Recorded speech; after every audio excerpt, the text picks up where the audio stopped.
اديني احساسك اصلا اول يوم عملت فيه كده، اول يوم قررت ان انا هشرح ماده الاحياء. بص هقول لك على سر كده، انا كنت عملته السنه اللي فاتت. اكتر مشكله بتواجه الطالب في الثانويه العامه طول السنه ان هو بيحكم على نفسه من الامتحانات الشامله، او حتى كمان تقدر تفيده.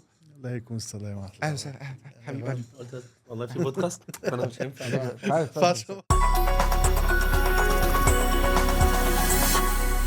السلام عليكم. حلقه جديده من تيتشر ستوك النهارده مع ضيف مميز جدا. مش اول حلقه اعملها معاه بودكاست، بس كل حلقه ببقى مبسوط اكتر من التفاصيل. دكتور احمد سمير هو يعني دكتور، ده حاجه معروفه، مدرس دي حاجه معروفه، بس هو والله بجد حد جميل جدا انك تتعامل معاه، تعرفه وتشوف معاه ماتشات، بالذات لو انت اهلاوي. بس لا، تعال نشوف الكلام ده ونعرفه اكتر مع بعض. ازيك يا دكتور، عامل ايه؟ ازيك يا باشمهندس، عامل ايه؟ الحمد لله تمام والله بخير. الله يخليك، انا سعيد جدا جدا ان انا معاك النهارده، ويعني انا ببقى متحمس جدا للقاء دايما معاك، وان شاء الله كده دايما من نجاح لنجاح هنا باذن الله. بس النهارده مختلف. ربنا النهارده يستر. عارف شغل ربنا سسبنس يستر. بقى، هنقول حاجات ما اتقالتش والكلام ده. يعني ماشي. طيب، اول حاجه هنبتدي بيها، ازاي دكتور ومدرس؟ يعني الكلام ده زمان ما كناش بنشوفه، بس دلوقتي بقى من اقوى الحاجات اللي موجوده ومؤثره وبقى في كل المواد وعامل فرق كبير جدا. والله انا مش عارف ازاي عملتها، بس يعني هي جت. يعني عارف انت دايما الدكتور ده حاجه كبيره جدا، هو دكتور، فاهم يعني؟ ما ينفعش يعمل حاجه تانية، فلما يعمل حاجه تانية وتبقى جامده برضو، اديني احساسك اصلا اول يوم عملت فيه كده، اول يوم قررت ان انا هشرح ماده الاحياء. لما اخترت ان انا ابقى ليا كارير تاني جنب الطب، بصراحة انا لقيت مهاجمة كبيرة جدا جدا في البيت، وكان موضوع مش سهل زي ما الناس فاكرة. وتحديدا كان من والدي، وكان اول كلمة كان بيقولها لي دايما بلاش، انت دكتور.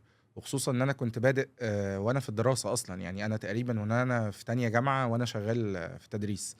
آه، قال لي لا، وانت مش هتقدر انك انت تواكب ما بين الحاجتين مع بعض. بس انا كان عندي قناعة كده، دايما بيقول لك صاحب بالين كذاب. انا شايف ان صاحب بالين شاطر، وصاحب 3 جامد جدا، بس اهم حاجة ان هو يكون بيعرف ينظم وقته. طول ما انت بتعرف تنظم وقتك وعارف اللي ليك واللي عليك كويس قوي، هتقدر انك انت يعني تمشي كل حاجة زي ما انت عايز. وانا كنت متعود من وانا صغير شوية ان انا اعمل كذا حاجة في نفس الوقت. يعني انا كنت بحفظ قرآن، واروح المدرسة، واروح التمرين. فكنت يعني الاسبوع بتاعي متربي على ماشي. كده، يعني حياتي كلها حياتي ماشيه كانت كده. بالنسبه لي ان انا اعمل اكتر من حاجه في نفس الوقت. الموضوع ما كانش جديد، بس هو كان تحدي كبير بصراحه، وكان والدي تحديدا خايف عليا جدا ان انا اهمل شويه التدريس، يعني واتجه مثلا للطب بعد شويه، فابوظ التدريس مني، فاوقع الطلبه مني، فده مستقبل ناس. المسؤوليه اللي في الموضوع المسؤوليه، بابا كان خايف جدا جدا. يعني هو مش موضوع الشغل اكتر ما هو انت مسؤول منك ناس، فخد بالك انت لو قصرت فيه الدنيا هتبوظ منك. ومن ناحية تانية كمان برضو بلاش الطب يضيع منك وتلاقي نفسك مش عارف تجيب درجات ومجموع، خصوصا ان انا كنت جايب في سنة اولى جيد جدا مع مرتبة الشرف. فهو قال لي خلاص، الفيصل ما بيننا وما بين بعض هيكون تقديرات. التقدير. مم. وسبحان الله في تانية جبت جيد جدا برضو مع مرتبة الشرف، وفي تالتة جبت في مواد امتياز ومواد تانية جيد جدا برضو. فكان بالنسبة له ان انت ما زلت بتتقدم في الطب، والتدريس بالنسبة لك كان حاجة محفزة اكتر، وحاجة بتخرجني شوية عن مود الطب وارجع تاني. فما كنتش ببقى زهقان بصراحة. فلا، هي سهلة تتعمل، بس لحد يكون مجتهد وعارف يعني ايه واجبات وحقوق. الطب اصلا دراسه صعبه جدا جدا يعني، جدا طبعا. وعدد سنين كبيره، وعدد سنين ما بعد الدراسه كبيره. يعني انت مفيش حاجه اسمها ما بعد الدراسه اصلا هو تقريبا. مفيش، انت بتفضل طول انت حياتك بتخلص بتدرس. وتكمل. فهل انت حاطط لنفسك اللي هو انا فعلا هفضل مكمل في الاثنين؟ اكيد حاطط ان انا هكمل في الاتنين، بس في وقت معين ممكن كفة الطب هي اللي تطغو اكبر شوية يعني. لا ما تقولش. في طلبه بتسمعنا لا دلوقتي. لا لا، هو انا هكمل في التدريس لان انا بحب المهنة دي. انا ببقى مبسوط جدا جدا وانا مع الطلبة، طول ما انا واقف على البورد، واقف قدام الطلبة وشايف نظرتهم، وشايف ان هم مبسوطين، فاهمين مني المعلومة دي، في حد ذاتها متعة كبيرة جدا جدا. فما اعتقدش ان انا هبطل ادمان التدريس. انا مدمن موضوع التدريس، بس ممكن شوية بحكم مثلا الوضع الاجتماعي بعد كده وتقدم بتاعي في الطب شوية، ده يخليني مثلا عدد ايام الاسبوع تبقى معظمها شوية للطب، ويبقى في ايام برضو ثابته ان شاء الله للتدريس، يعني مش هسيبهم ما تقلقوش. واظن ده بيفيد ده، يعني اصلا فكره جدا. انك دكتور وانك بتشوف حاجات حقيقيه وكيسز حقيقيه وكذا. اظن ده يعني من انطباع انا نفسه من اكتر الحاجات اللي مأثره في طريقه شرحك نفسها. هو انا متاثر جدا جدا بطريقه شرح دكاترتي حتى في الجامعه، ساعات بشرح زيهم. يمكن هم ما يعرفوش ده، بس انا متاثر بكذا دكتور كان عندي في الجامعه، دكتور عمر، دكتور يوسف شكري، متاثر جدا بيهم، فما زلت لحد دلوقتي بشرح بنفس الطريقه بتاعتهم شويه. ده غير كمان ان الطب في ناس كتيره قوي بتقول ان هو مش حلو بالنسبه للتدريس وهيبقى صعب. لا بالعكس، انا بشوف ان انا معلوماتي الطبيه ديت بتساعدني اكتر واكتر ان انا اقدر اودي المعلومه لحته حلوه جدا تقدر تفيد بيها الطالب سواء في حياته العامه او حتى كمان تقدر تفيده. عليكم السلام ورحمه اهلا الله. وسهلا، أهلاً، حبيب قلبي. قلت والله في بودكاست فانا مش هينفع أنا. تعال خش نزيح شويه كده. تعالى يا باشا، تعال. انا واخد نور. انا هنا ولا انت هنا؟ انت منور، انت واخد منور انا أصلاً. نور. هنا مساء وهنا. الخير. هنا ولا هنا يا منور. باشمهندس؟ لا هنا بعدين ثانيه دي واحده، بتاعتك. وانا عشان ما بقاش عندي ثالثه يا ثانوي باشا ده ما حدش بيبقى معاه عيب عليك. وانا عشان بقيت درجه ثانيه. باشا نخش معاك يا احمد يا واحدة. سمير انا اكبر منك. لا انا اقدم أنت- منك كمان يعني يعني. الراجل ده يا جماعه يعني لا كان- ما ينفعش يعني، ده حاجه خلاص جامده جدا كل جداً الناس جداً. تخش علمي، انا مش عايز حد يخش ادبي خلاص والله العظيم. خلاص كده. والله العظيم من قلبي خلاص بقولها خلاص من بقى قلبي. معايا. طالما احمد سمير ما بقتش فيه خلاص يا بقى جماعة. هيروحوا لسيد كفته طيب استسلم. لا بس هم يخشوا لاحمد منتج. سمير. اتفضل يا فندم انا قاعد معاك فصل. لا تعال لا معانا. والله. لا الدكتور كان بيجاوب لنا ازاي الطب بيأثر على تدريسه، يعني طريقته وهو بيدرس الطلبه، او يعني طبعا ده يا جماعه بالماركتنج ان هو دكتور يعني فاهم. انا برضو انا كمان دكتور برضو، بس انا دكتور في الجراحه النفسيه والالام العاطفيه والمشاعر الداخليه. اتفضل. دكتور في الحياه، ايوه لايف كوتش معانا، هو اصلا لايف كوتش بتاعنا يعني. طب ثانيه بس عشان ناخد زي ما بيقولوا كده في الاعلام حاجه حصريه. اقول لك ماشي. الحلقه بتاعتك امتى يا باشا؟ الحلقه بتاعت ان شاء الله انا كده فاضي يعني. الحلقه اللي جايه والله انا نكست، انا قاعد بره بسخن بقالي نص ساعه مستنيكوا تخلصوا، انا قاعد على طول. طب يلا يا فندم استمتعوا بقى اجازه سعيده. لا والله انا عندي تصوير حاجات انت راجل مهم دلوقتي. راجل أنت راجل خلاص. ترند على اليوتيوب. اولى ثانوي اعلى مشاهدات يوتيوب فلسفه وعلم أولى نفس على ثانوي مستوى مصر. الراجل ده يا جماعه مشهور جدا أولى ثانوي. يعني، احنا مش احنا بنقول ينفعش نقعد فلسفه معاه كده وعلم نفس، بسهولة. ما بنقولش سنين.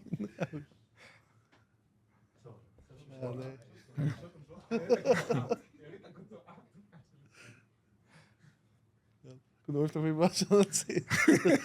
انا لقيت حد داخل، انا مش عايز ابص مين ده. لا هو طبعا الطب مفيد جدا جدا للتدريس، ومفيد جدا جدا تحديدا في ماده الاحياء. المعلومات الطبيه اللي احنا درسناها بتخلي الشخص اللي واقف بيشرح هو عنده كميه معلومات فرعيه كتير ومعلومات اساسيه كويسه جدا جدا تخليني اقدر اوصل المعلومه للطالب اللي قدامي.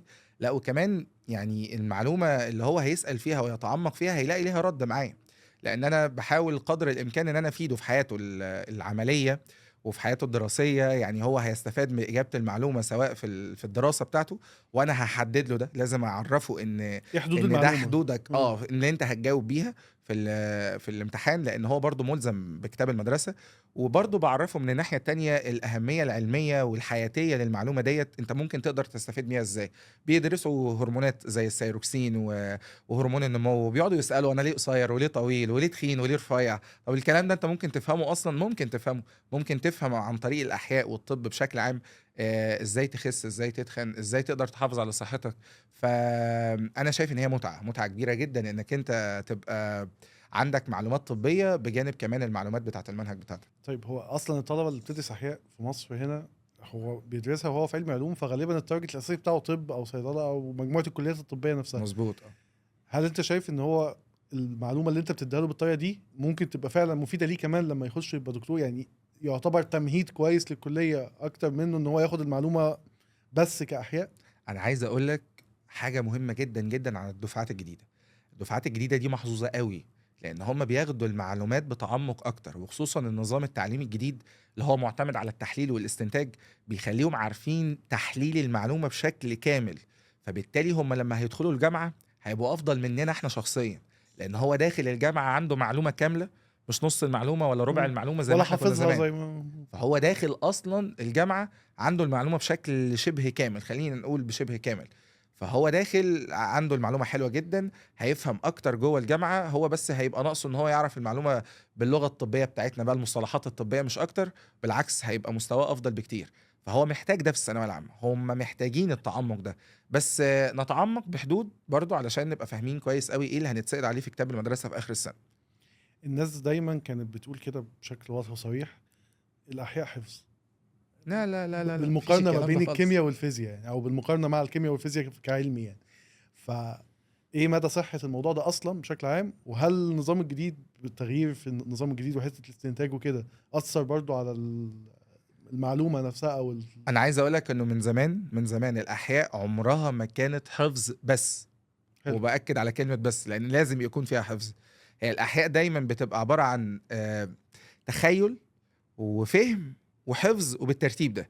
انت لازم تتخيل المعلومه كويس قوي علشان تقدر تتخيلها كويس. انت محتاج بقى شويه صور، شويه فيديوهات، وده دور المدرس، انا بشوف ده كويس. وبعد كده لازم لو تخيلتها كويس قوي هتعرف تفهمها، فهيبقى المعلومه بالنسبه لك سهله وجميله. وبالتالي لو فهمتها هتعرف تحفظها، ولو حفظتها هتعرف تحل عليها. فالحفظ هي نتيجه مترتبه على التخيل والفهم الاول. ما ينفعش ان حد يقول لي ان الاحياء هقعد احفظها كده زي ما هي. انا دايما بقول للطالب معايا في المحاضره، حسك عينك تقرا جمله مكتوبه كده في الكتاب بتاعي، كتاب خارجي، وتقول تمام ماشي انا هحفظها كده وخلاص. لا، ارجع لي ولازم افهمها لك، عشان طول ما انت فاهمها هتعرف ترجع لها في اي وقت. هتعرف ان السؤال دوت بيسأل عن المعلومه ديت، وهتقدر تحفظها بكل سهوله. لكن انا بتضايق جدا جدا بقى من الناس اللي دايما بتقول لك ان الاحياء حفظ وفيها جزء حفظ كبير. طب ما طبيعي انك انت تحفظ. وانت ينفع تجي لي المستشفى واقعد معاك واقول لك انا فاهم المرض بتاعك كويس قوي، بس انا مش فاكر حافظ بنعمل العلاج. مع ايه؟ مش حافظ العلاج. مفيش حاجه اسمها كده. الحفظ جزء من حياتنا، وانت لازم تبقى فاهم انك انت طبيعي تحفظ، بس هتسهل على نفسك الحفظ ازاي؟ عن طريق انك تتخيل وتفهم اكتر. لسه كنت هقول لك كده يعني، هو انت قلت 3 مراحل: تخيل وفهم وحفظ. كل ما هتتعب في مرحله فيهم كل ما هتسهل اللي بعدها اظن يعني. بالظبط. يعني هي انت لو تخيلت المرحله الاولى كويس، والثانيه مهمين جدا جدا. بالظبط، انت لما هتتخيلها كويس هتقدر تفهمها كويس، ولو فهمتها كويس هتحفظها بسهوله. بالظبط، هي هتبقى سهله قوي بالنسبه لك، مش هيبقى الموضوع مرهق. في ناس دايما تقول لك الاحياء دي احلى ماده انا بذاكرها في الاسبوع. طب ليه يا حبيبي احلى ماده؟ يقول لك عشان انا بحاول ان انا اتخيلها، ولما بتعب في ان انا اتخيلها وبفهمها كويس قوي وبرسمها في دماغي، خلاص الموضوع بيبقى سهل جدا جدا. انا دايما بعلم الطلبه ان هم حط رسمه واكتب عليها المعلومات، بس خلاص مم. انت رسمه وكتبت عليها المعلومات كلها، تخيلت وفهمت، لا وكمان هتحفظها لانك انت اللي عاملها بايدك.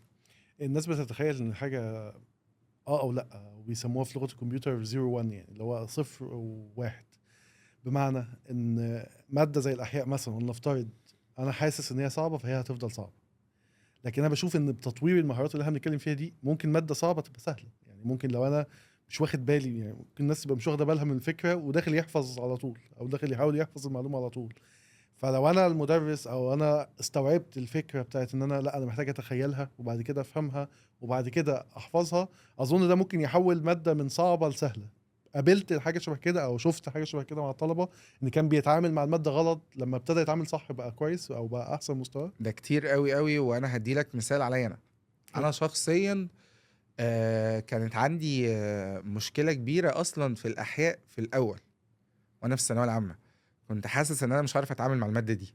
مم. وايه ده؟ طب ايه الحفظ ده كله اللي موجود؟ كنت بقول نفس الكلام بالظبط اللي كانوا بيقولوه الطلبه. بس الله يرحمه مستر سعد ابو اليزيد كان مدرسي في المدرسه.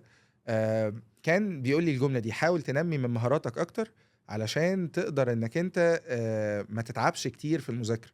فبقول له يعني ايه انمي مهاراتي؟ انا برضو مش فاهم. قال لي يعني شوف انت الماده دي ازاي هتعرف انك انت توصل لمعلوماتها بكل سهوله. هتتخيلها، محتاجه تخيل، تخيل اوكي. محتاجه انك انت ترسم، ارسم. محتاجه انك انت حضرتك تحل اسئله كتير عليها علشان تفهم اسئلتها اكتر، حل اسئله اكتر. لازم تعرف من اين تؤكل الكتف زي ما بيقولوا. فانت محتاج تعرف الدخله بتاعت الحاجه دي هي جايه منين بالظبط.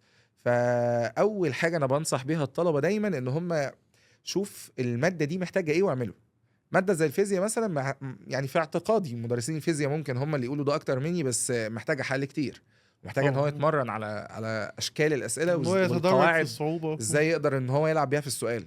فدي مش هتيجي معاه برسمه مثلا، مش هتيجي معاه بتخيل حاجه، هو محتاج ان هو يحل كتير. ماده زي الكيمياء محتاج ان هو يفهم العناصر كويس اللي بيشتغل بيها، والمعادله ازاي بتتوزن. فهم الحته دي فيعرف يعالج مشكله. الاحياء في وجهه نظري انت لو عرفت تنمي مهاراتك بس في انك انت تتخيل واعتقد في الزمن اللي احنا فيه ده بقى فيه كذا حاجه تساعدك على ده. النت ما بقاش مخلي حاجه، يعني الموضوع بقى الدخول على اليوتيوب سهل وجوجل سهل، وتقدر تكتب اي حاجه وهيطلع لك صور. ده غير ان في مدرسين كتير ودكاتره كتير بيشتغلوا على السوشيال ميديا، فالموضوع هيبقى سهل جدا بالنسبه لك. والعكس انت هتخلي ماده الاحياء دي اسهل ماده على طول. بشوف من ضمن الصعوبات اللي بيواجهها اي مدرس فكره ان هو دايما قدامه العدد ده مستحيل يبقى زي بعضه في المستوى. عندك طالب عنده مشاكل كتير، طالب متوسط، طالب شاطر، وطالب شاطر جدا. ازاي او بتعمل ايه عشان تقدر تعمل بالانس ما بين الناس دي كلها، والناس كلها تطلع مبسوطه او تطلع فاهمه المحاضره بشكل كويس؟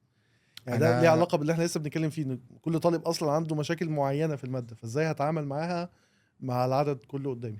بص هقول لك على سر كده انا كنت عملته السنه اللي فاتت، ما يمكن انت ممكن تكون اول مره تعرفه دلوقتي. انا باجي فتره في السنه ولما بحس ان هم تعبوا نفسيا خلاص بلغي الامتحان بتاع الحصه، وبخلي المشرفين يدخلوا يقعدوا مع الطلبه ويقسموهم مجاميع كده على حسب عدد المشرفين، ويقعدوا يسالوهم سؤال واحد: انت متضايق من ايه؟ مشكلتك في ايه؟ مم. ايه مشكلتك؟ الموضوع ده انا بحس ان هو مهم قوي لما انت بتقرب من اللي قدامك وبتقول انا حاسس بيك وقول لي مشكلتك ايه بالظبط. ده هيخليني انا افضل على البورد، هقدر ان انا اشتغل بشكل كويس لو هو عنده مشكله في الشرح، ولو هو عنده مشكله نفسيه هتتعالج. يعني العلاج النفسي مهم قوي. بس انا بالنسبه لي انا بقى كمدرس وانا واقف على البورد، ازاي بقدر احافظ على ان كل الطلبه اللي قدامي بتبقى خارجه على الاقل مستوى الفهم بتاع الحصه عدى ليفل معين من عينيهم. ودي حاجه مم. ممكن تبقى غريبه شويه، بس انا بقيت وصلت لمرحله ان انا ممكن ابص في عيون الطلبه اللي قدامي اعرف المعلومه اللي انا قلتها دي اتفهمت ولا لا. محتاج اعيدها تاني ولا محتاج اقولها بشكل ومحتاج مختلف؟ اعيدها بشكل تاني ولا لا، ولا ما نفعتش الطريقه دي فهدخل معاكم بطريقه تانية. فلحد ما بقدر اوصل وانزل وانزل وانزل لحد مستوى دماغه كده، اول ما مم. بلاقيه خلاص فهم وبدا يضحك كده يعني فخلاص. خلاص. بدا يبتسم، فالدنيا كده بدات ان هي تتفهم. بس في لحظات صعبه جدا جدا بتعدي عليا وانا واقف في البورد. ان انا ممكن جدا اقول معلومه وانا مش في حالتي، وهم قاعدين تنحوا خلاص والدنيا باظت. في لحظه كده بحس ان هي ممكن تبقى بلوك، قفلت عارف اللي بقى، هو هي قفلت خلاص. معايا، ودي حصلت كذا مره. بس انا ما بيأسش، يعني انا دايما بقول خلاص بطلع. وفي ناس ما تعرفش الموضوع ده، انا بكتب على الموبايل عندي في شات كده معين ان النقطه دي ما اتفهمتش في حصه كذا، حلو. وبعد كده باجي الحصه اللي بعدها ابدا بيها. وممكن كمان اكون جايب لهم فيديو او جايب لهم، حتى حاجات في طلبه تساعدهم ساعات بتستغرب تقول يا دكتور انت قلت الحته دي في الحصه دي، مثلا طالب عوض حصه فيقول لي انت الحته دي قلتها هنا ليه مم. وانت مش كنت قايلها الحصه اللي فاتت؟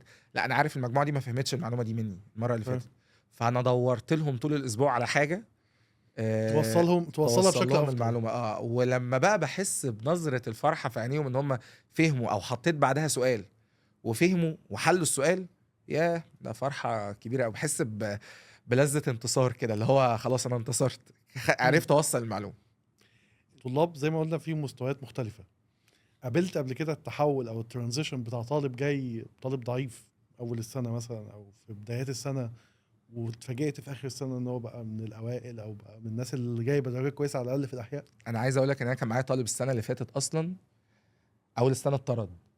انا طردته من مش انا، حد من المشرفين طرده من الحصه، وهو طريقه لبسه وشكله وطريقته كده مستهتر. يعني هو انت هتشوفه من بعيد هتقول ده مستهتر، لا مش ده اللي هيدخل كليه كويسه. فاتقال لي ان هو عمل مشكله كده ورد على حد من المشرفين بطريقه مش لذيذه فمشي. فاتعمل له استدعاء ولي امر، وباباه راجل محترم جدا جدا. احنا كنا متوقعين بقى ان هو باباه هيجي يعمل مشكله لان هو حد يعني مهم وكده، فالراجل طلع محترم قوي. جه زعق لابنه وضربه على السلم.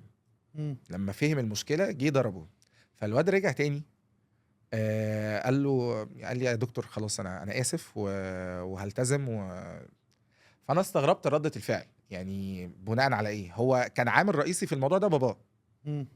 هو باباه هو يعني هو انا مش عايز اقول اسمه بس هو ليه الفضل في الموضوع ده. لما باباه عمل الموقف دوت، لا هو اتظبط بعدها طول السنه، لدرجه ان هو بعدها انا اول ما لقيته بيعتذر بدات استقبله بقى، لا تعالى بقى احنا هنبقى اصحاب. فاتكلمنا مع بعض شويه. طب انت بتذاكر ازاي؟ انا بصراحه ما بعرفش اذاكر. ودي كانت اهم نقطه في الترانزيشن اللي حصل له، ان هو صريح وبدا يقول ان انا عندي مشكله، على الأقل- ما طيب، بعرفش أذاكر. شاف المشكله وابتدى يواجه. بس انا مش عارف اذاكر ازاي، فنصحته بطريقه مذاكره كده كويسه جدا ومشي عليها. في الاول باظت منه، ما كانش بينفذ كل اللي انا بقوله بنسبه 100%، وده امر طبيعي. بيتدلع. بعد كده الدنيا ماشيه تمام، بس اول نقطه في التحول فعلا اول ما جاب درجه كويسه في الامتحان بتاع الحصه اللي هو امتحان العادي، فهو قال ايه ده انا نجحت. هو ما كانش بينجح اصلا، مم. فقلت له عادي، هو انت اقل منهم؟ يعني مش مجرد استهتار، ده حتى كمستوى علمي كان ضعيف. كان ضعيف. هو مش عايز يذاكر، يعني هو مم. مش عايز يذاكر. بس اللي انا عرفته بعد كده ان هو لا، دماغه حلوه، يعني هو مستهتر، هو عامل كده ليه في نفسه. فالولد بدأ يطبق طريقه المذاكره اللي انا بقول له عليها دي في الكيمياء والفيزياء اللي كان عنده فيها نفس المشكله. مم. فاتفاجئت ان هو جايب لي بعدها في حصه، هو طلب من المشرفين ان هو يدخل لي، وهم مفكرين ان هو داخل لي يسالني في سؤال ليه علاقه بالحصه. هو داخل قال لي انا مش عايز اسالك على حاجه، انا بس عايز اوريك درجه الكيمياء والفيزياء. فساعتها انا رحت مطلع فلوس من جيبي وقلت له طب دي المكافاه. فعملنا دي مع بعض، اللي هو بقى يعني انت هتكمل على جيب الوضع درجات ده، بالظبط. هيبقى ليك تكريم مني بقى باي طريقه ما. بعدها اكتشفت ان هو لا ده شاطر جدا، واتكرم في اخر شامل عملته في السنه. ما كانش بيتكرم طول الشوامل كلها طول السنه، كرم في الشامل اللي هو على المنهج كله يعتبر. اللي هو جه في الاخر خالص واتكرم. فانا لا، انا حسيت ساعتها فعلا ان انا عملت حاجه معاه، او ان هو استجاب للكلام اللي انا قلته. وده كانت نقطه تحول كبيره. وانا دايما بقول للطلبه عايز تتغير في طريقه مذاكرتك، اول خطوه لازم تسمع الكلام، لازم تعرف مشكلتك فين الاول وتحددها، وما تبقاش جبان. انت جبان، انت مش عايز تقول انك انت ضعيف في الالتزام، انت مش عايز تقول انك انت مش مجتهد، انت مش عايز تقول انك انت بتنام وكسلان ومش عايز تقوم تذاكر. طول ما انت ما بتواجهش نفسك، طول ما هتلاقي نفسك انك انت داخل في سكه وحشه. اول ما هتواجه نفسك بحقيقتك وتبطل انك انت تعلق الشماعه على حد، اصل المدرس، اصل بابا، اصل ماما، هتلاقي نفسك بدأت في طريق النجاح صح، وهتلاقي نفسك بدأت في الطريق اللي انت كنت عايزه من زمان، وهتحس باحساس حلو قوي قوي قوي. وساعتها انت هتفرق عن كل اصحابك اللي موجودين حواليك. وفعلا الولد في الاخر دخل كليه صيدله، وربنا وفقه يعني. ما شاء الله. انا بسأل السؤال ده عشان في ناس بتبقى بتحكم على نفسها بدري زي ما انت قلت. هو ممكن ما بيواجهش نفسه، مش بيواجه نفسه، لا ده هو بيحكم على نفسه كمان غلط. يعني ممكن يبقى تعديلة بسيطة زي ما قلنا في طريقة المذاكرة، في طريقة التعامل مع المواد، تفرق معاك. فانا كنت يعني محتاج تأكيد لده، ان هو ده بيحصل بجد مع الطلبة. اكتر مشكله بتواجه الطالب في الثانويه العامه طول السنه ان هو بيحكم على نفسه من الامتحانات الشامله. دي قصة. واول ما بيدخل الامتحان هو بيبقى داخل انا مذاكر كويس قوي قوي قوي، والمفروض ان انا هجيب درجه كويسه جدا، فيدخل يتفاجئ ان هو عدى النص بالعافيه، او سقط في الامتحان، او ما جابش الدرجه اللي هو كان بيتمناها. فاول حاجه بيقولها لي على طول: انا عملت كل حاجه وذاكرت بس ما جبتش نتيجه. فبيبدا يحبط وبيبدا مستواه يقل واحده واحده، وما يعرفش ان الامتحان ده هو للتعليم وليس للتقييم. انت مش بتقيم نفسك في الامتحان، ما ينفعش تقيم نفسك في الامتحان. الامتحان معمول لك اصلا علشان يكشف اخطائك، فانت لما تعرف الغلط فين هتقدر انك انت تصلحه، وهتقدر انك انت تعلي من مستواك اكتر. وساعتها في وقت من الاوقات وانت بتمتحن شامل مثلا بعد شهر 2 3 هتلاقي نفسك لا درجتك زادت. فدايما بقول للطالب لا، ما تحكمش على نفسك، ما تقيمش نفسك. حاول بس واحده واحده كده انك انت تحافظ على المستوى بتاعك وتشوف اخطائك فين. انا مشكلتي كانت في ايه؟ انا بحترم جدا جدا الطالب اللي بيجي لي بعد المحاضره يقول لي بص انا جبت درجه وحشه في الامتحان اهو، قول لي بقى انا مشكلتي في ايه، انا عملت ايه. لما بقعد اتكلم معاه طول الاسبوع واقول له احكي لي انت بتذاكر ازاي، بلاقي بلاوي سودا، بلاقي مشاكل كبيره قوي. ومعظمهم مشكلتهم بتبقى في حاجه واحده، ان هم ما عندهمش حته الاستمراريه. يعني هو تعب الاسبوع ده، طب الاسبوع اللي جاي بقى هريح. بس ما هو تعب، ممكن عمل مجهود زيادة عن اللي المفروض يتعمل، اللي هو اشتغل جاب لا، هو اخره عمل فما عرفش مجهود يكمل. زياده على اللي هو بيعمله، واللي بالظبط. كان بيعمله اصلا كان قليل جدا.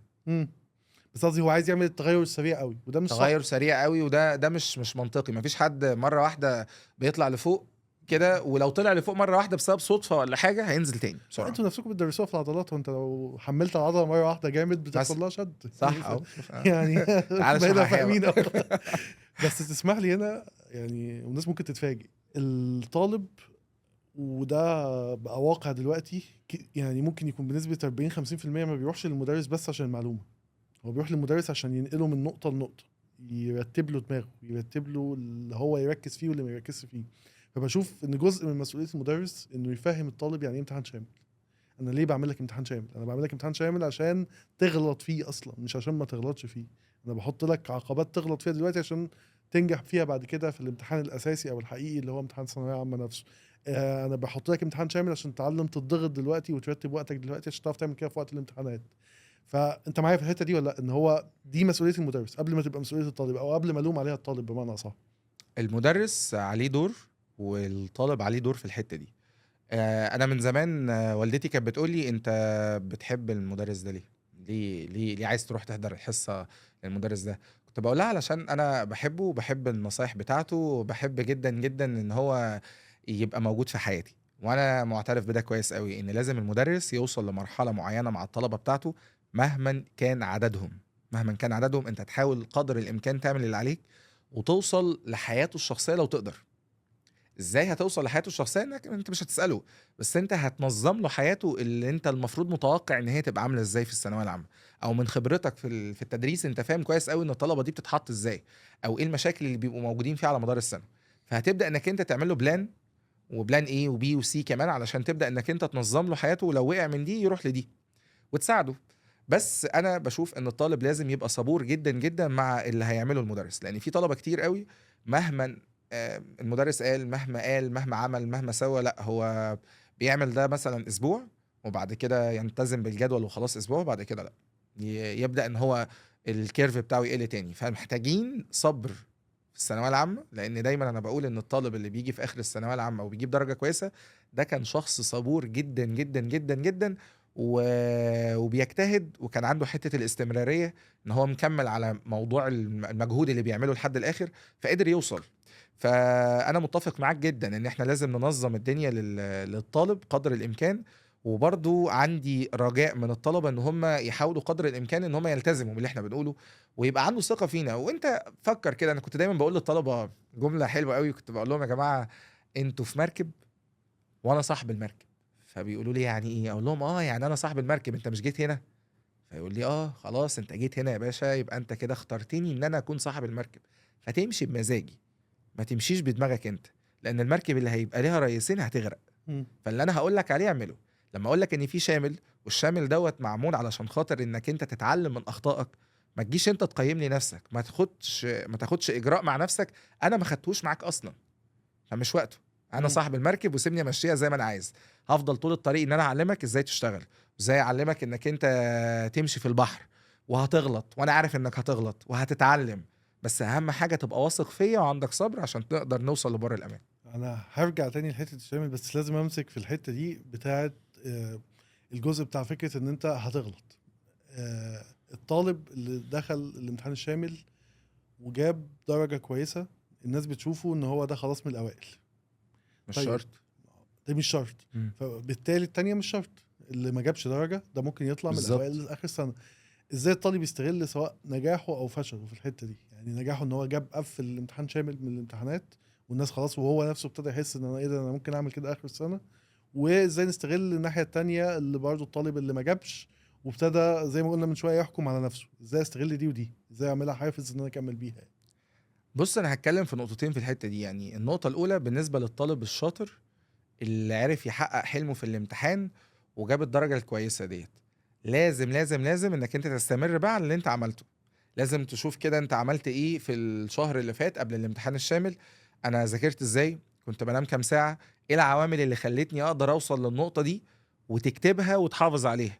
والمحافظه على النجاح اهم من الوصول للنجاح، واصعب من الوصول للنجاح. صعب قوي انك انت تستمر على نفس الليفل اللي انت موجود عليه.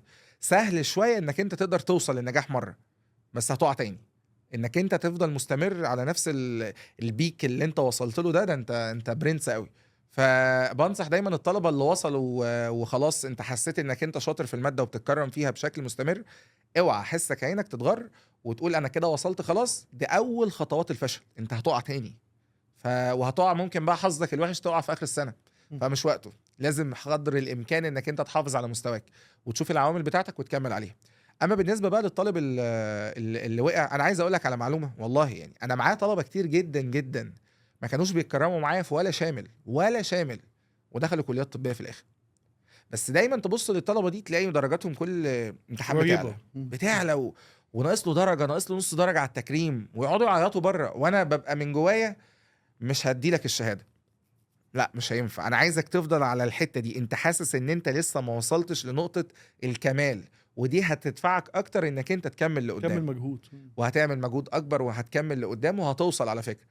يا محلها بقى لو وصلت في الامتحان الاخير، امتحان اخر السنه، ساعتها ما حدش هيفتكر انت جايب كام اصلا في الامتحان الشامل بتاع دكتور احمد سمير، بس الناس هتفتكر انك انت دلوقتي بقيت دكتور. فالطالب اللي لسه واقع وما جابش الدرجه اللي هو بيتمناها في الامتحان، نصيحتي ليه ان هو يشوف ايه نقاط الضعف بتاعته، يعدل من طريقه المذاكره. ومش عيب يا حبيبي انك انت تتكلم مع المدرس بتاعك، تتكلم مع حد قريب منك، تتكلم مع صاحبك اللي وصل وتقول له انت عملت ايه، وتاخد الحلو من حياته اللي ينفع مع حياتك علشان تقدر تكمل وتوصل للاخر. وده هيساعدك جدا جدا في انك انت اصلا تكون شخص ناجح بشكل عام، مش شخص ناجح في الامتحان الشامل، لا انت فاهم ازاي بتطور من نفسك، ودي مهارة والله لو طلبة الثانوية العامة اتقنتها اللي هتفرق معاهم قوي في حياتهم بعد كده. السؤال الجاي ده هو ممكن مش سؤال قد ما هو انطباع، فصحح لي وهو غلط. هل المدرس ليه حدود مسؤوليته بره مادته ولا جوه مادته بس؟ يعني احنا قلنا كده كده في الحياه الشخصيه للطالب جزء من مسؤوليه المدرس، وان هو يحاول يحلله مشاكلها او كده. طب بره مادته بقى، ولنفترض الطالب بيقفل معاك الاحياء في الشامل طول السنه، بس انت عارف ان هو واقع فيزياء وكيمياء، هل من دورك كمدرس ان انا اروح انصحه ان ازاي يوازن ما بين كله، بحيث ان في الاخر درجتك معتمد على كل المواد مش احياء بس؟ انت عمرك ما هتوصل كلية الطب ولا هتوصل كلية هندسة ولا هتوصل الكلية اللي انت نفسك فيها بدرجة الاحياء بس او الرياضة بس او مادة لوحدها.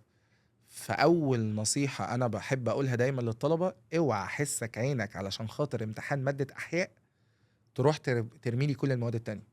طب ماشي، انت رميت المواد التانية كده، انت كده شاطر، طب جبت درجة حلوة في الاحياء، طب وفي الاخر هتلاقي نفسك جايب درجة وحشة في الكيمياء والفيزياء اللي امتحانهم في نفس الاسبوع مع امتحان الاحياء.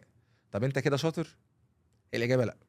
الشاطر فعلا اللي هيعرف ان هو يمشي المركب كده مع بعض، يوازن ما بين كل ده. طول ما هو الدنيا ماشيه كده مع بعض، انت شاطر، انت قادر انك انت توازن في حياتك، فانت بني ادم مجتهد وهتقدر توصل لحلمك في الاخر.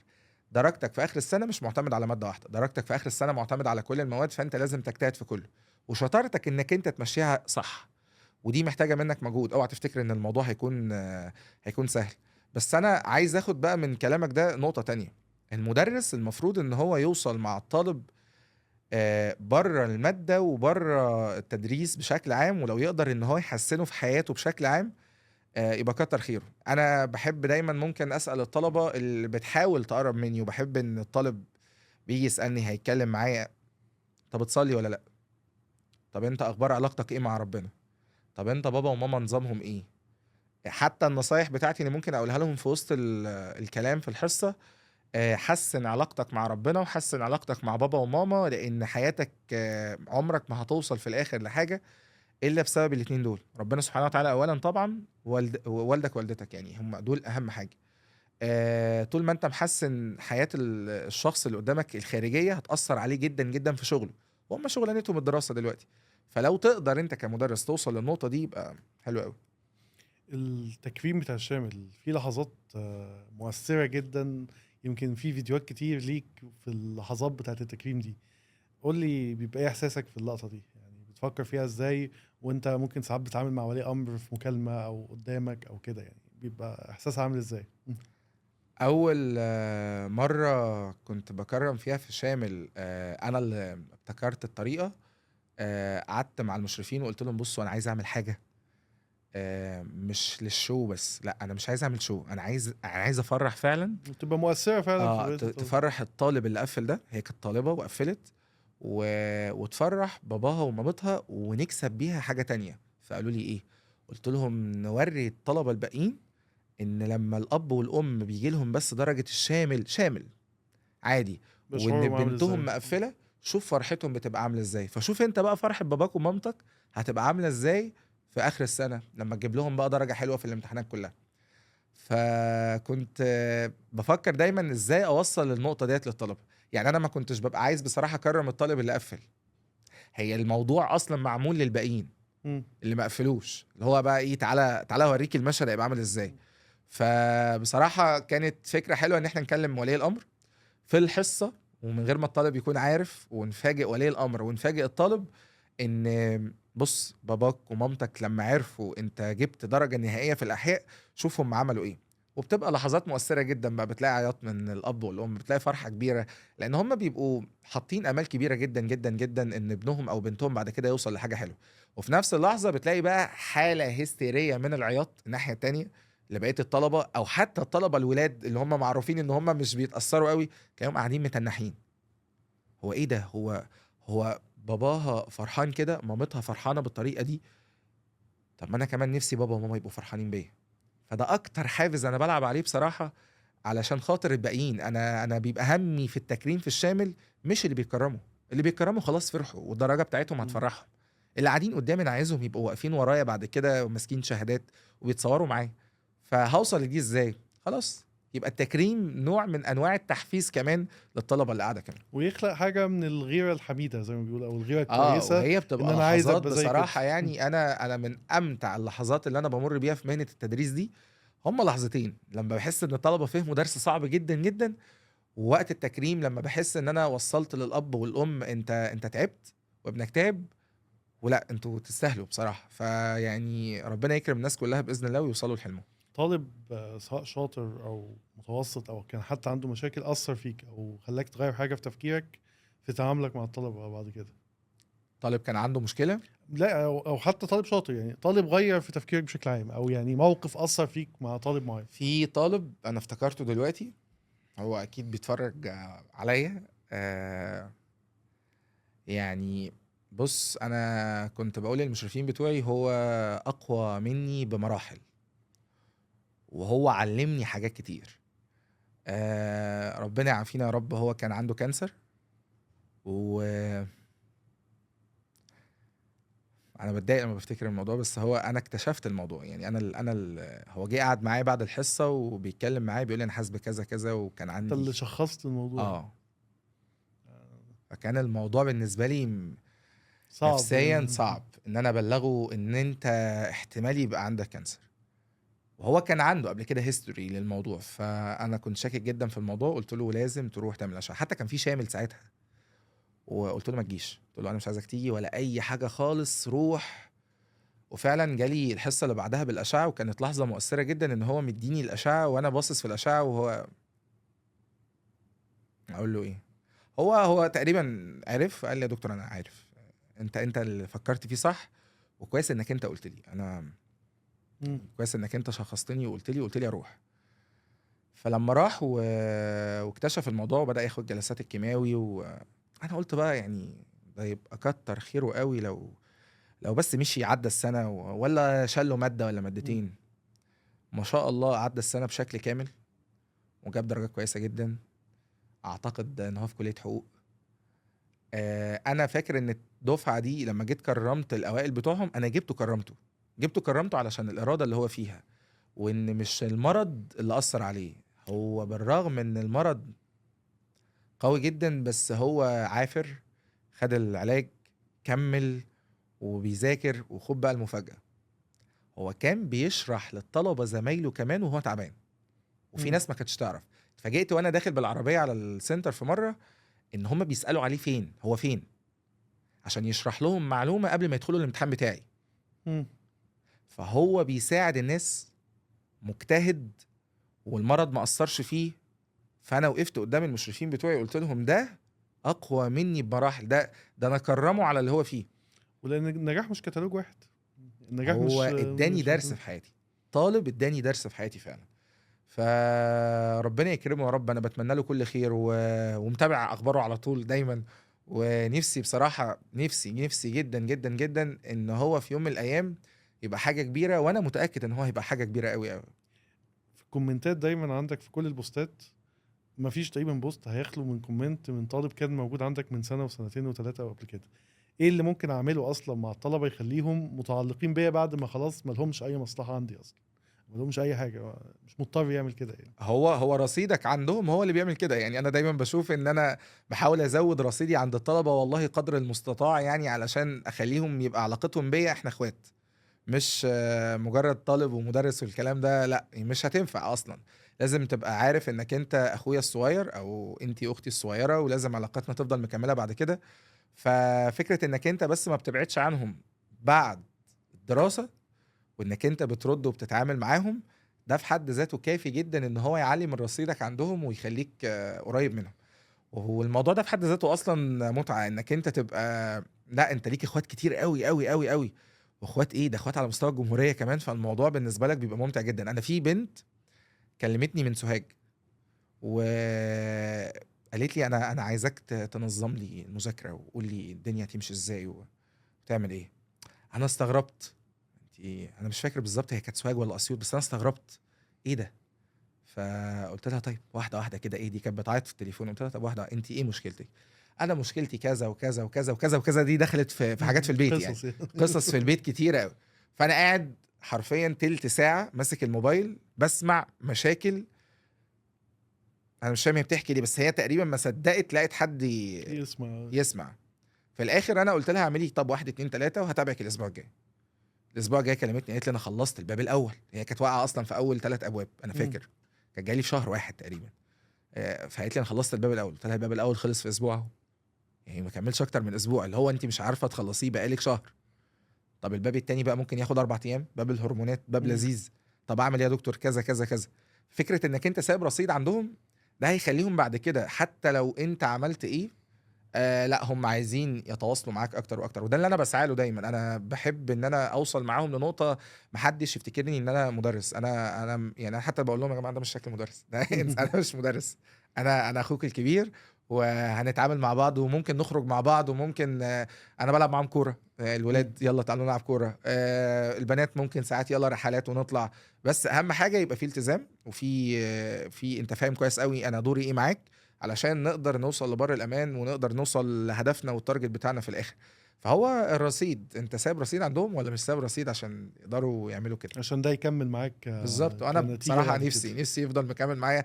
انا بحس ان رزقي في الدنيا هو حب الناس. يعني هو حب الناس ده لو انا قدرت اوصل له حاجه كبيره قوي. وبالرغم من اللي انت بتقوله ده انا بحس ساعات ان انا ما وصلتش لسه، يعني في لسه بحس ان لسه بدري. وطبيعي يعني كلنا بنتعلم وكلنا مع الوقت بنتطور، يعني اكيد من سنة سنتين دي لسه كان السؤال الجاي، ايه الحاجة اللي انت شايف ان انا لا لسه عايز اعملها، لسه عايز اتعلمها، لسه عايز اطور نفسي فيها؟ ان مفيش حد يعني لو انت وصلت اظن في لحظة ان انت حسيت ان انت عملت كل حاجة مش هيبقى عندك شغف ان انت تكمل يعني. ها انا ما ينفعش. اكتر حاجه هتخليك تكمل في حياتك انك انت تسعى انك انت تبقى افضل وافضل بعد كده، وتحارب نفسك وتنافس نفسك. انا ما بحبش دايما كلمه انك انت شوف كذا بيعمل ايه وشوف كذا بيعمل ايه ونفسه، ولا لازم تبقى افضل منه. المنافسه في الحاجات الكويسه في الشغل في الدراسه حاجه مفيده. ربنا سبحانه وتعالى قال لنا في القران وفي ذلك فليتنافس المتنافسون، وكان المقصود بها الخير، عمل الخير بشكل عام. لكن انا بحب دايما لا انا هفضل انافس نفسي بقى، يعني انا عايز اعلي، انا هنافس نفسي. فانا بوصل لمرحله مثلا كل سنه، وكان المشرفين بيقولوا لي الكلام ده، يقولوا لي يا دكتور بس حلو قوي، انت السنه دي الكتاب حلو قوي قوي قوي وطريقه شرحك مختلفه والدنيا تمام التمام، فلا الطلبه لازم هتجيب بقى مجموع عالي. ماشي، اجي السنه اللي بعدها اغير في الكتاب تاني واحط اسئله اكتر واحاول اطور طريقه الشرح، ويمكن على قدك انت شايف المتابع اللي بيحصل. فالسنه دي يقولوا لي لا ده انت كده بقى ايه وصلت لهم. لا لسه في حاجات تانية. انت طول ما انت ماشي وعمال بتدور على افكار علشان تسهل المعلومه اللي قدامك، غير ان انت بتاخد ثواب كمان وبتفهمهم بطريقه اسهل واحسن، انت كمان هتبدا تعلى في شغلك اكتر واكتر وهتحقق نجاحات كبيره. النجاح بالنسبة لك ايه مقياسه؟ يعني ايه اللحظة اللي بتقول على الاقل انا نجحت في السنة دي او نجحت في الفترة دي؟ يعني بتشوفها ازاي من ناحيتك؟ في ناس بتقيس ساعات النجاح بالارقام، ومش هقول لا، يعني الارقام اكيد تعتبر اشاره للنجاح. بس انا بشوف ان النجاح في انك انت ترضي ربنا سبحانه وتعالى، وانك انت تحس ان ما بينك وما بين نفسك ان انت عملت اللي يمليه عليه ضميرك قدام ربنا. لما اجي احط راسي على المخده في اخر اليوم وفي في مجهود انا عملته طول اليوم، اقول لا ده المجهود ده كافي جدا جدا لكل حاجه حصلت، وانا حاسس ان انا عملت اللي عليا. ده النجاح، انك انت تعمل اللي عليك وتجيب اخرك قوي قوي قوي، لدرجه انك انت تبقى جاي في اخر اليوم مش قادر، وانا فعلا ما كانش عندي اكتر من كده اقدر اعمله. والنجاح الاكبر والاكبر انك انت تطور من اللي انت عملته ده في اللي بعده واللي بعده واللي بعده، السنه اللي جايه واللي بعدها واللي بعدها. النجاح علشان بقى توصل لقمه النجاح قوي، لا انك انت تستمر على نفس المجهود، وانك انت يبقى عندك حته الاستمراريه على طول في المجهود اللي انت بتعمله. ده قمه النجاح، انك انت بقى خلاص انت بتعمل اللي ربنا قاله لك، انت بتتقي الله في شغلك، ان حضرتك بتتعب دايما وبتستمر في تعبك. ده قمه النجاح. لو انت افترضت ان انت عندك كل الطلبه اللي في مصر بتاعت الاحياء بتسمع احمد كلهم سمير، مره واحده. كل الطلبه، ايه اول حاجه هتقولها لهم في اول كل محاضره؟ انا اول حاجه فعلا بدخل بقولها لهم في اول محاضره خالص، اعمل اللي عليك واتقي الله في شغلك. ربنا سبحانه وتعالى لما قال لنا حاجه في القران قال لنا وقل اعملوا فسيرى الله عملكم ورسوله والمؤمنون. ربنا قال لك انا شايف شغلك، اتعب ومالكش دعوه بالنتيجه، اتعب وكمل واضغط على نفسك من الاول لحد الاخر واصبر. فهتصبر وهتتعب، هتلاقي نتيجه تعبك ده في الاخر. وده مش كلامي، ده كلام ربنا سبحانه وتعالى. فما فيش اكتر من كده طمأنينة ان ربنا هو اللي بيوعدك اعمل وانا شايف شغلك. شوف ربنا قال لك وقل اعملوا فسيرى الله، مش ما فيش حد تاني يعني، هو اولهم ربنا سبحانه وتعالى هيشوف شغلك. فدي اول نصيحة انا بقولها للطلبة، حاول قدر الامكان انك انت حط ربنا قدامك في كل حاجة. انت طول ما انت حاطط ربنا وانت قاعد بتذاكر كده قدامك، لا ربنا هيكرمك. بتاخد الفلوس من بابا وماما ونازل بيها رايح درس وحاطط ربنا قدامك، فالفلوس ديت انت هتبقى عارف قيمتها كويس قوي، وعارف ان انا لازم اتعب وارجع اذاكر في نفس اليوم الدرس واحل الواجب بتاعي، ما نقلش الواجب، ما اعملش اي حاجه تانية. ساعتها ربنا هيكرمك. شوف ربنا قدامك في كل حاجه وربنا هيكرمك ان شاء الله. سؤال بحب اساله بالعكس، ايه اكتر حاجه تخلي حد يفشل في الاحياء مش ينجح؟ يفشل في الاخر. يعني ايه الحاجه اللي هو لو عملها انت كده خلاص واخد طريق الفشل في الماده دي، او مش هتعرف تجيب فيها درجات؟ يعني مثلا لما سالت السؤال ده مره في حلقه ليها علاقه بالفيزياء، اتقال لي انك تحاول تحل الصعب على طول، او انك تحاول تخش على اصعب افكار على طول من غير ما تتدرج في الافكار بتاعتها. فايه اللي ممكن يبقى في الاحياء؟ هل نفس الحاجه ولا ممكن تبقى؟ لا الاحياء انت لو عايز تفشل فيها فعلا بجد، ادخل احفظ المعلومات زي ما هي. ده احنا كنا بنقولها في الاول. احفظ، حاولش تتخيل او تفهم. حاول انك انت بقى ايه، اعمل نفسك بطل كده وامسك الدرس. ايوه ده البنكرياس، ايوه انا عارفه، خلاص يلا احفظ بقى بيخرج هرمون كذا وهرمون كذا وشكرا. لكن ما بتسألش نفسك هو البنكرياس ده محطوط هنا ليه؟ طب بيعمل كذا ليه؟ طب الدنيا ماشيه ازاي؟ طب اشوف شغله، طب اتخيله، طب افهمه الاول. هتبدأ تلجأ لحتة الحفظ دايركت، مش هتجيب معاك نتيجة. خصوصا ان الاسئلة دلوقتي بقت في الاحياء بقت معتمدة بشكل رئيسي على الفهم والتحليل بشكل كبير قوي. فانت لو مش فاهم وعمال بتحفظ مش هتجيب اي حاجة خالص نهائي يعني. الاونلاين هو مرحله كانت الناس واخداها مرحله من سنتين مثلا، حاليا هو واقع كلنا بنعيشه وكلنا بنتعامل مع تفاصيله. الاونلاين وصلنا لعدد ناس مختلفه في محافظات مختلفه في اماكن مختلفه، حاجه شبه اللي بنتكلم فيها. يعني اظن الطالبه بتاعت سوهاج او اسيوط دي ممكن تكون مش هتشوفك في حياتها اصلا، يعني ممكن تكون مش هتتقابلوا، بس انت قدرت توصل ليها بمعلومه، قدرت ممكن تساعدها في جزء معين في حياتها عن طريق ان انت موجود اونلاين او بتشتغل اونلاين. بس من ناحيه تانية الناس دايما بتلوم او يعني ايه بتنتقد الاونلاين في ان هو مهما كان مش هيبقى زي السنتر. ممكن دي نروح لها دلوقتي، بس ايه اللي في الاونلاين ممكن يبقى اقوى من السنتر؟ او ايه اللي في الاونلاين بيديك ميزه اضافيه او حاجه بتقدر تعملها في الاونلاين ما تقدرش تعملها في السنتر؟ بالعكس انا بشوف الاونلاين فيه مميزات كتير حلوه، بس لنوعيه الطالب بتاع الاونلاين. يعني انت عندك في الاونلاين ميزه حلوه جدا جدا، انك تقدر توصل لاي مدرس مهما كان اسمه ايه او هو مين، كده ثانيه تقدر انك انت الفيديو يبقى معاك لفتره طويله وتسمع الشرح اكتر من مره. يمكن السنتر ما بيحققلكش الحته دي قوي، انك انت تسمع المعلومه في وقت معين كمان. يعني في هو وقت معين انت تقدر تسمع المعلومه في الوقت اللي يريحك بالظبط. انت مرتاح دلوقتي، انا نايم وصاحي وفايق ولسه واكل والدنيا تمام، هسمع المعلومه دلوقتي. اعتقد ان ده انسب وقت. لكن انت ممكن تروح السنتر في وقت معين انا اصلا تعبان ومخنوق وحاصل لي بلاوي دنيا والاخره، فلا الدنيا مش هتبقى حلوه. فساعتها هتلاقي ان الموضوع بالنسبه لك مش هيبقى افضل حاجه. الاونلاين بيحقق لك المميزات دي، بس محتاج منك انك انت تكون محافظ على وقتك، مش سايبها مفتوحه، حاطط لنفسك جدول بتذاكر في وقت معين. الدنيا هتبقى معاك ممتازه جدا جدا جدا. بالعكس انت هتقدر تلاقي وقت اكبر انك تعمل الحاجه المطلوبه منك في الثانويه العامه بشكل كبير قوي، هي حل الاسئله. هتلاقي وقت كتير تحل الاسئله. فانت وفرت وقت المواصلات، وفرت وقت انك انت تروح يمين شمال، تقف مع اصحابك، تتدلع، لا انت قاعد في البيت. وكمان هتوفر وقت للراحه. وفي ناس كتير قوي ما تاخدش بالها من الحته دي. انت محتاج في الثانويه العامه انك انت ترتاح شويه، يعني ما يبقاش كله ضرب ضرب ضرب على طول السنه. انت محتاج تيجي في وقت معين، لا اعطل بقى شويه كده، هدوء، اخد بريك عشان اعرف اكمل بعد كده. اعمل لك يوم كده في الاسبوع ولا حاجه، في وقت معين ثابت للراحه، انت جسمك مستنيه، عقلك مستنيه ان انا هرتاح في الوقت ده. ده هتعرف تحققه اكتر شويه مع موضوع الاونلاين.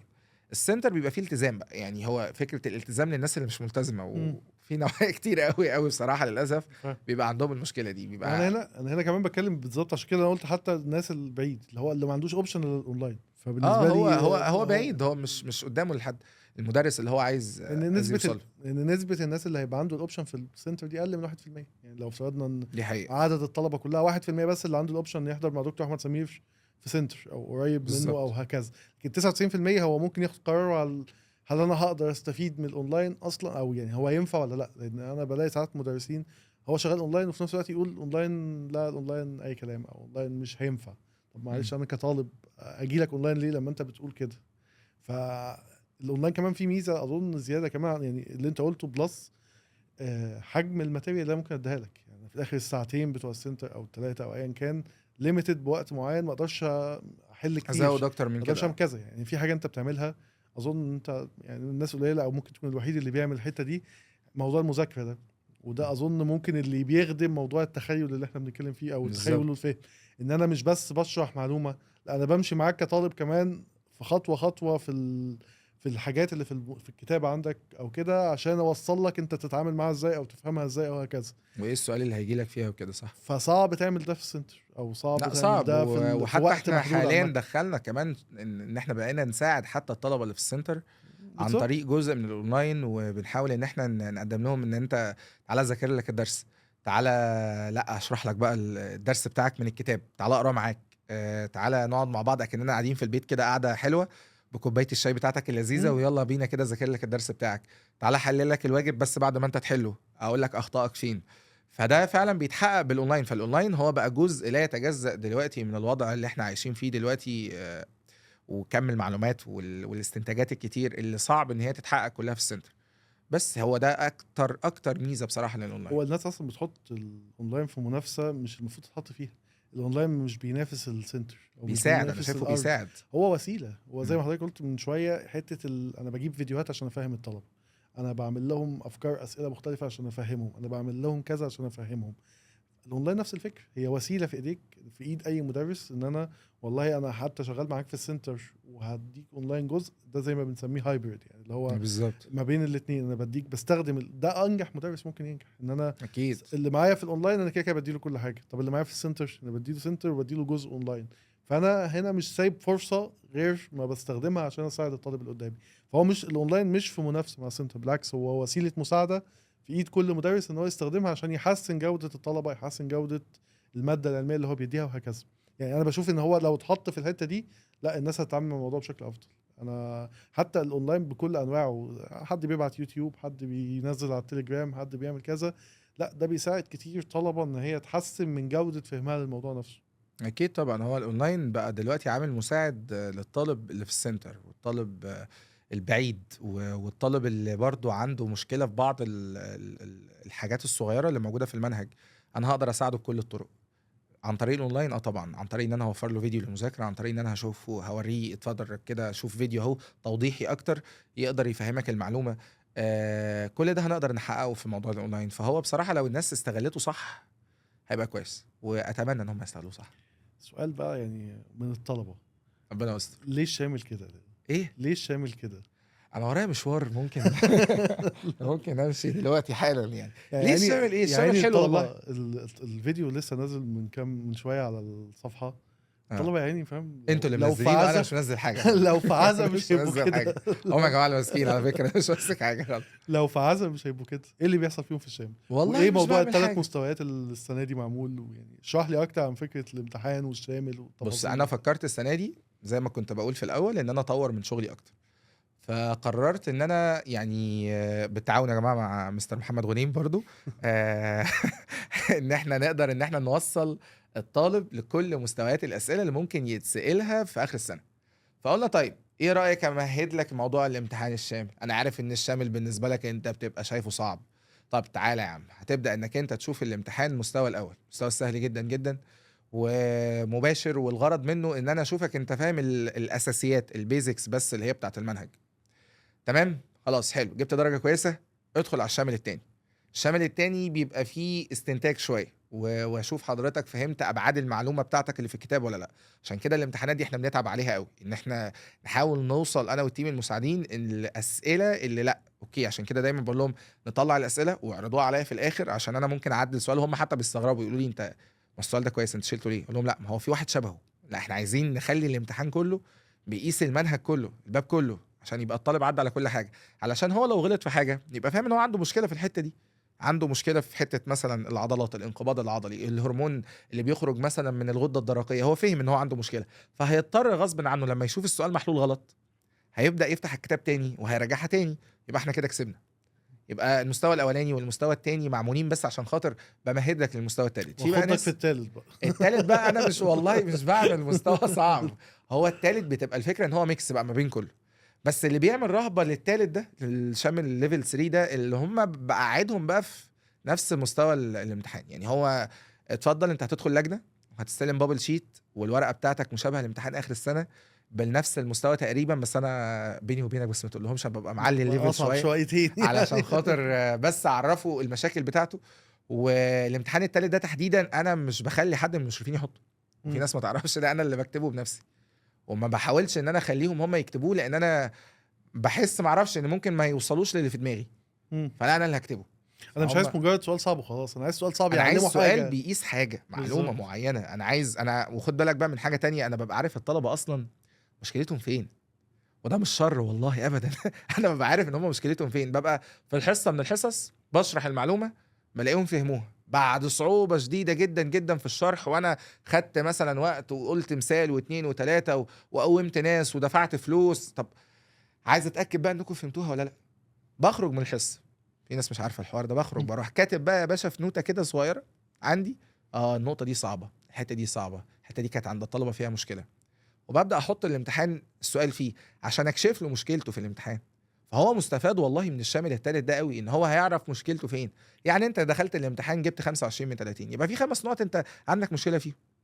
ويا سلام بقى بلاقي الطالب يروح غلطان في نقطه في الامتحان ويغلط في سؤال تاني كانوا الاثنين نفس على نفس المعلومه بس افكار مختلفه، مم. فهو بيبقى فاهم ان هو عنده مشكله في الحته دي. فمين المستفاد؟ اكيد طبعاً. انت اتحطيت في نفس الموقف بتاع امتحان اخر السنه بنفس التوتر، في لجنه بنخلي السنتر كله محطوط لجنه، مفيش حاجه اسمها ان هم يبقوا قاعدين جنب بعض، مفيش الكلام ده. انت هتقعد ومفيش غش وعايز اقول لك ان الامتحان بعد ما بيتصحح انا بيجي لي ولازم ابص على الامتحان واقيم مستواهم واعمل احصائيات ليهم. الموضوع مش سهل. فمين في الاخر اللي ليه مصلحه في كل ده؟ هو الطالب. هو استفاد من كل حاجه، عرف كل مستويات الاسئله وعرف مشاكله فين وهيقدر يعدلها كمان. ده غير كمان بقى الشامل التاني ايه اللي هو الباب التاني بقى اللي الباب بعده. ببدا اعمل ايه بقى؟ بجيب لهم اسئله على الشامل الاولاني اللي هم غلطوا فيها، حلو، فاشوف حصل تطور ولا لا. انت فهمتها ولا لا. فانا بغششكم يا جماعه من دلوقتي، شوف انت غلطت في ايه في الامتحان الاولاني واستعد بقى للتاني على طول. الامتحان بيبقى لكل الطلبه مش طلبتك بس. انا بسيب الامتحان للناس كلها بصراحه. في حاجه بتلاحظها في اجابات الطلبه التانية، يعني حاجه مثلا بتشوفها تقول لا ده كويس، ده الناس بتغلط في الحته دي بقى الطلبه بتاعتي ما بتغلطش فيها او هكذا، يعني بتلاحظ الفرق ما بين المعلومه بتوصل ازاي ما بين طلبه وطلبه. انا بتفاجئ ساعات في الامتحانات لما بسيبها للطلبه بشكل عام. انا بحاول الاول بس ان انا افتحها للطلبه بتاعتي وبعد كده عشان اقيم مستواهم وبعد كده بالظبط. بسيبها بشكل عام مفتوحه اي حد يستفاد منها. فبتفاجئ بقى بحاجات غريبه كده، بلاقي مثلا ان في طلبه عدد كبير مش عدد قليل غلطوا في السؤال ده انا كنت حاطه اصلا ده اسهل سؤال كان موجود في الامتحان. طب انت غلطت في دي ليه؟ فده معناه ان المعلومه دي اصلا مش واصله لك. فبرضه بحس ان هي نقطه افاده للطالب اللي هو بره، ادي عارف ان في مشكله في النقطه دي. ساعات بتفاجئ ان في طلبه بتبعت لنا رسائل على التليجرام او بتبعت على رسائل الصفحه، هو المعلومه دي معناها ايه؟ معناها ايه؟ دي معناها انك انت اصلا ما تعرفهاش. مم. فبنخلي حد من التيم المساعدين يبدا يحوله، مثلا اللي هو ماسكين الصفحه، يحوله على حد ماده علميه يبدا يرد عليه، علشان نحاول ان احنا نوصل معاه للنقطه لا انت هتتعلم، انت هتفهم المعلومه، وفي الاخر بيبقى الاستفاده كبيره جدا للناس كلها يعني. من ناحيه ان احنا بنلاقي ناس ساعات في معلومات ناقصه ساعات، بس برضو مش هقول كتير يعني، وبتبقى برضو نقطه افاده للناس كلها. الناس زعلانه منك بقى. الناس زعلانه مننا؟ اه يا نهار اسود، ايه ده ليه؟ بيقولوا ما الدكتور مش بيشرح لنا على اليوتيوب كتير ليه؟ لا عايزين والله ناخد ابدا. عايزين ناخد منك حاجه لليوتيوب في قعدتنا دي، يعني حاجه توعدهم بيها بقى، يعني اللي هو ايه، بدون تفكير وبدون ترتيب وبدون اي حاجه كده، قول لنا حاجه هتتعمل لكل الناس على اليوتيوب بحيث ما تبقاش لطلبه طب الدكتور نعمل أحمد للطلبه سمير. التانية ولا الطلبه التالتة دلوقتي، عشان ما اختار. بقاش في اولى خلاص؟ اختار انت بقى براحتك، بس يعني نشوف. نعمل لهم الاثنين. ماشي، قول لي نعمل هنعمل الاتنين. لهم ايه. الطلبه التانية انا كده كده كنت مقرر ان انا اي جزء صعب في المنهج، وده وعد معاك دلوقتي، هينزل لهم مجانا على اليوتيوب. حلو، يعني أي هننزل حتة لهم صعبة في الحتت أي اللي باب. فيها وفعلا حاجة انا صعبة. عملت ده الاسبوعين اللي فاتوا.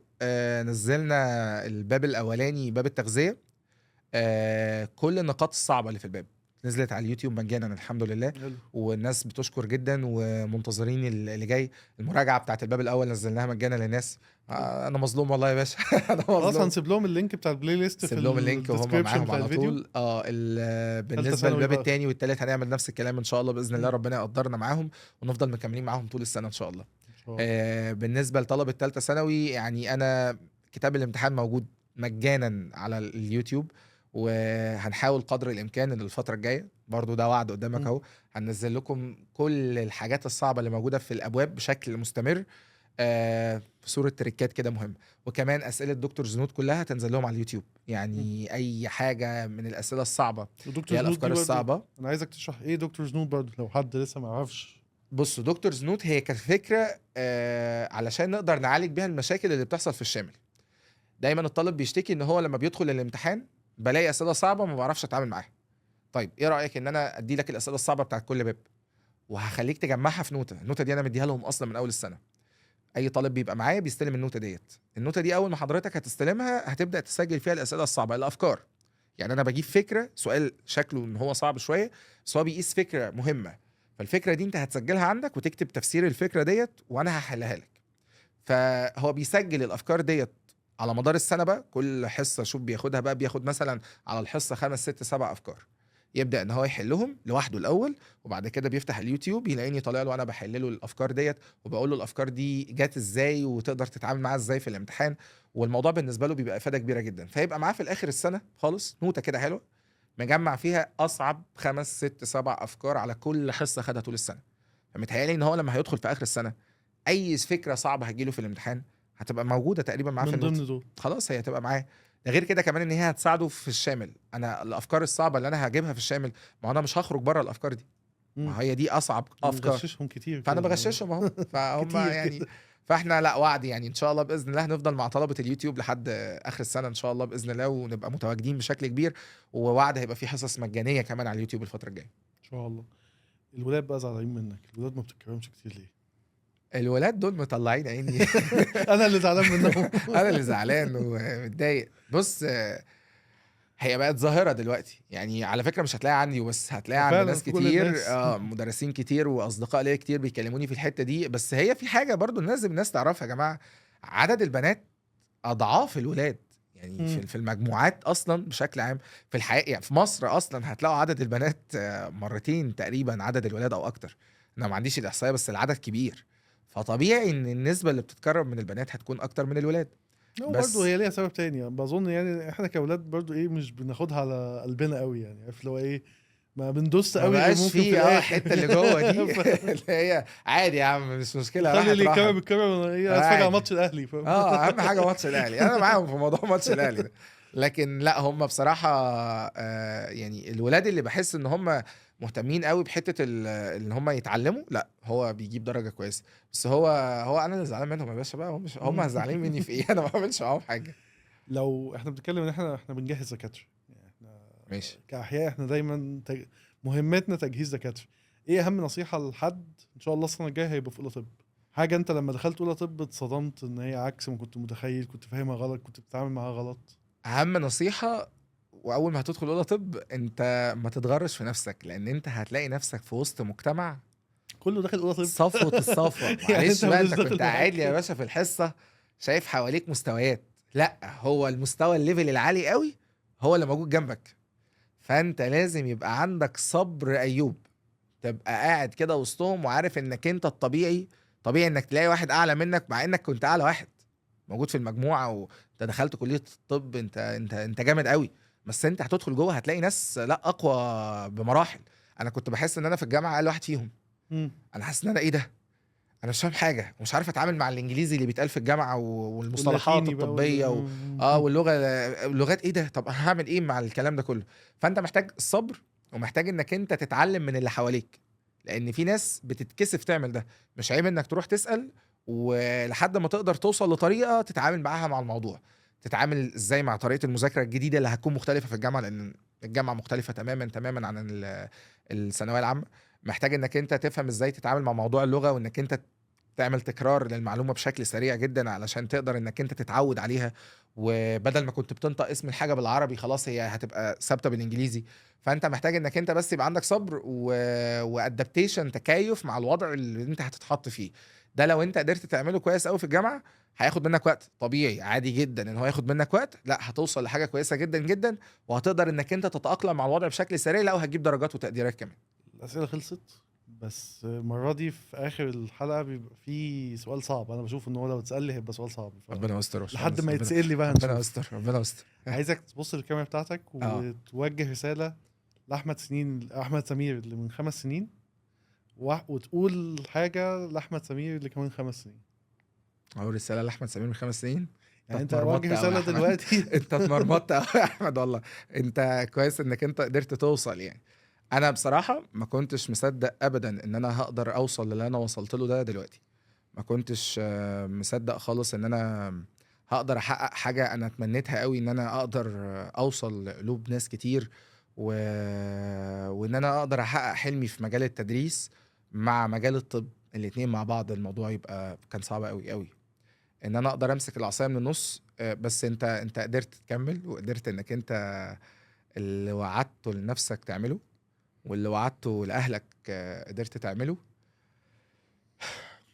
هتخليني اعيط كده، بس انا افتكرت شريط كبير قوي. شريط كان صعب بصراحه، لان انا مريت بايام صعبه. مريت بايام كان فيها مشاكل نفسيه والمشكله الاكبر ان انا الكبير في البيت. فهروح اشتكي لمين؟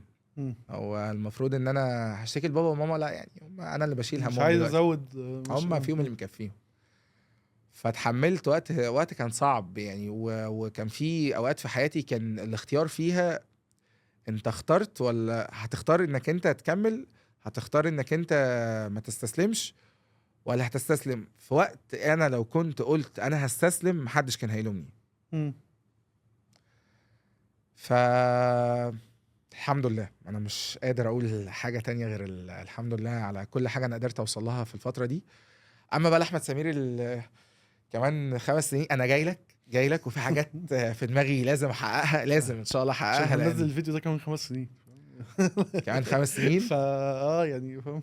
كمان 5 سنين ان شاء الله باذن الله نبقى نعمل الفيديو ده من العياده. ان شاء الله كنا عملت العياده اللي انا نفسي اعملها ان شاء الله، هتكون معايا ونصور الفيديو ده هناك ان شاء الله. تخصص معين ولا لسه؟ هو دلوقتي يعني عايز ادخل في الماجستير بقى في حاجه معينه، بس لسه يعني شويه. ان شاء الله. هو ان شاء الله نكمل كده في البطنه. عشان بس نضمن هنكشف ايه ببلاش. ايه عشان نضمن هنكشف ايه ببلاش يا باشا؟ ما تقلقش انا معاك في احنا اي دلوقتي حاجه. بنكشف كل حاجه. اي حاجه كل مكالمه دلوقتي. اي حاجه دلوقتي انا معاك، مفيش مشكله ان شاء الله. واتمنى بس ان الناس ما تنسانيش في دعائها. وانا ببقى متضايق لو عملت حاجه في يوم من الايام تضايق حد او تزعل حد. انا ما بحبش اوصل للنقطه دي، وكل غرضي والله ان انا اوصل معاكم لنقطه تستفادوا منها، ويا رب اكون ضيف خفيف على قلوبكم كده على طول. رساله لوالدك ووالدتك بالذات، انا عارف ان هم ليهم مكان. بابا وماما دول كل عنك. حاجه في حياتي يعني. بابا وماما دول انا بتضايق وبزعل جدا لزعلهم، وبفرح جدا لما بشوفهم فرحانين، ومش عايز حاجه من الدنيا تاني. في حاجات كتير قوي انا عملتها في حياتي، لو جيت سالتني انت عملتها ليه هتبقى الاجابه عشان خاطرهم. انت استفدت ايه؟ ما استفدتش حاجه. هو كفايه ان انا اشوفهم فرحانين ومبسوطين وبيدعوا لي، انا عايش بسبب دعائهم يعني. بصراحه ربنا يخليهم ليا يا رب، وهم سبب رئيسي في تشكيل شخصيتي. بابا كان سبب رئيسي في ان انا اغير طريقه تفكيري في حاجات كتيره قوي في الدنيا بشكل عام. انا كنت بفكر بطريقه ساذجه جدا زمان، هو غير في طريقه تفكيري، وحاليا مؤخرا انا بقيت احب اقعد اتكلم معاه.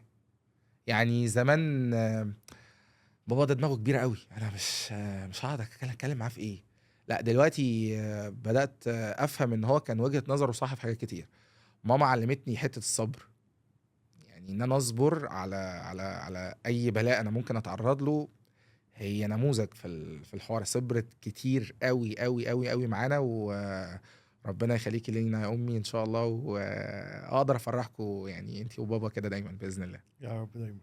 اخر حاجه للطلبه بشكل عام بقى، قدام وجداد وفي المستقبل يعني. طلبة الثانوية العامة، رسالة مخصصة ليكوا انتوا. اعمل اللي عليك، وافتكر باباك ومامتك، وافتكر ربنا قبل باباك ومامتك في كل حاجة انت بتعملها. انت مش عايش لوحدك، انت عايش مع الناس دي، والناس دي تعبت معاك، والناس دي جزء كبير جدا جدا من الرحلة بتاعتك. فلو هتذاكر وهتتعب علشان خاطر نفسك حلو، لو هتذاكر وتتعب علشان خاطر باباك ومامتك يبقى احلى، ولو هتذاكر وتتعب وتعمل اللي عليك عشان خاطر ربنا يبقى احلى واحلى. وساعتها ربنا هيكرمك، واللي بيعتمد على ربنا في حياته ما بيندمش. اللي بيبقى واخد معاه سند قوي جدا جدا في حياته اللي هو ربنا سبحانه وتعالى، هيوصل اكيد. حط ربنا قدامك في كل حاجة انت بتعملها، وسيب بقى النتائج، مالكش دعوه بحاجه، انت سيبها على ربنا. هتلاقي ربنا حطك في حته انت عمرك ما كنت تتمناها او ما كنتش تتخيلها، وكانت بالنسبه لك حاجه وحشه جدا، بس بعد كده انت بقيت حاجه قويه قوي قوي قوي. معايا نماذج كتير جدا جدا من الطلبه كانوا نفس القصه. كان في طالبه معايا في هي دلوقتي في كليه اداب، كانت شاطره في الثانويه العامه ما شاء الله، والدنيا كانت كويسه وكل حاجه، ما جابتش النتيجه اللي هي عايزاها، وقعدت تقول كلمه ليه.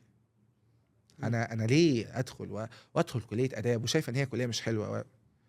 هي لحد وقتنا هذا بتبعت لي رسائل كده على الماسنجر وعلى الواتساب ساعات، تقول لي يا دكتور بص انا استلمت شهاده كذا وجايبه تقدير كذا، ولا ودلوقتي بقى حلمي ان انا اتعين معيده في الجامعه، وهي ما شاء الله عليها كانت السنه اللي فاتت الرابعه على الكليه. ان شاء الله. فربنا هيكرمك بحاجات عمرك ما كنت تتخيلها، بس عشان انت شايف ربنا في كل خطوه قدامك. ورسالتي للطلبه اللي مكملين وحاسين ان هم وصلوا لحلمهم، لا انت وصلت الجزء، لسه في طريق طويل تاني في الجامعه، انت محتاج انك انت تكمل بنفس المجهود واكتر كمان للاسف، لان الجامعه محتاجه مجهود كبير، وهتوصل ان شاء الله باذن الله لحلمك. وما تنساش دايما انك انت تساعد الناس، لان مساعده الناس دي اهم حاجه، وطول ما انت بتساعد الناس ربنا هيكون معاك على طول. مش هقدر اقفل الحلقه بحاجه احلى من كده. يعني والله انا بس نفسي ان انا اكون قدرت اساعدهم في اي حاجه، وما كنتش ضايقتهم في اي حاجه النهارده يعني، وان شاء الله يعني تبقى حلقه حلوه ليهم. لا اكيد يا دكتور، والله اللي يعرفك بجد ويقرب منك سواء كطالب سواء حد تشتغل معاه او تتعامل معاه لازم يحبك يعني. والله الله يخليك يا رب يا باشمهندس، وانا دكتور. كنت سعيد جدا جدا معاك النهارده، وبتمنى ان شاء الله اللقاء ده يتجدد تاني قريب، ونطلع لهم بحاجات حلوه دايما على طول. شكرا ليك يا دكتور، واسف لو شكراً. تعبتك بقى الله وطولت. يخليك يا رب، شرف ليا والله.